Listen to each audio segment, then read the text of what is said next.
The Innocent. अकेली cycle सवार एक शेरलॉक होम्स कथा। लंदन की एक ठंडी सुबह थी। धूप बादलों से झांकने की कोशिश कर रही थी। तभी 221 बी बेकर स्ट्रीट का दरवाजा खटखटाया गया। एक नौजवान स्त्री, आंखों में भय लेकिन चाल में दृढ़ता लिए, भीतर आई। मेरा नाम वायोलेट स्मिथ है, उसने कहा, और मैं आपकी मदद चाहती हूँ, मिस्टर होम्स। डॉक्टर वॉटसन ने देखा कि वह बेहद व्यथित थी, लेकिन उसकी आवाज में आत्मविश्वास था। वायोलेट ने कहानी शुरू की। उसके पिता एक संगीतज्ञ थे, जिनकी मृत्यु के बाद वह और उसकी मां बेहद निर्धन हो गई थी। तभी एक दिन अमेरिका से दो व्यक्ति, कैरूथस और वुडली, उसे ढूंढते हुए आए। उन्होंने दावा किया कि वे उसके पिता के पुराने मित्र हैं। कैरूथस सज्जन लगे, उसने कहा, उन्होंने मुझे सरे नामक गांव में संगीत सिखाने का काम दिया। वेतन अच्छा था, और मैं हर शनिवार घर लौट आती थी। लेकिन परेशानी तब शुरू हुई जब हर शनिवार को एक रहस्यमयी व्यक्ति, काली साइकिल पर, उसे चुपचाप पीछा करने लगा।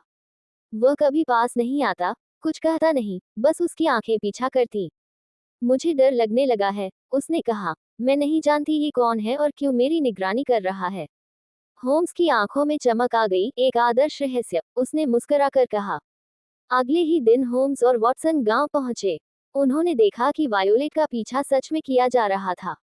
लेकिन जब होम्स उस साइकिल वाले का पीछा करता है, वह उसे चकमा देकर गायब हो जाता है। होम्स की छानबीन गहराई में जाती है। वह गांव के चर्च में एक नकली पादरी को देखता है, जिसका व्यवहार अजीब है। उधर वुडली के बारे में पता चलता है कि उसने वायोलेट को शादी के लिए जबरदस्ती करने की कोशिश की थी। अचानक एक दिन वायोलेट गायब हो जाती है। होम्स को खबर मिलती है कि एक वीरान घर में, एक पादरी की उपस्थिति में, वुडली वायोलेट से जबरन विवाह करने वाला है। लेकिन इन वक्त पर होम्स उस सुनसान घर में पहुंचता है, दरवाजा तोड़कर अंदर घुसता है, और वुडली को पकड़ लेता है। पता चलता है कि वह पादरी एक अपराधी है, और विवाह पूरी तरह फर्जी था।